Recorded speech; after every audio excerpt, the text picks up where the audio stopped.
ชนท่านผู้ฟังที่ให้เกียรติรับฟังรายการธรรมาภิวัตน์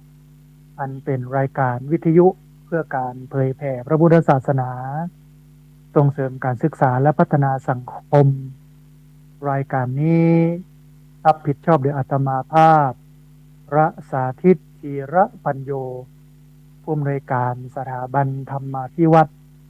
สถาบันเพื่อเผยแผ่พระพุทธศาสนาส่งเสริมการศึกษาและพัฒนาสังคมตั้งอยู่ณที่พักสงฆ์สถาบันธรรมาภิวัตน์บ้านศพเตินตำบลศพปาดอำเภอแม่เมาะจังหวัดลำปางรายการนี้ออกอากาศทุกวันเสาร์ในเวลา8โมงเมื่อเจ้าถึง9โมงเมื่อเจ้า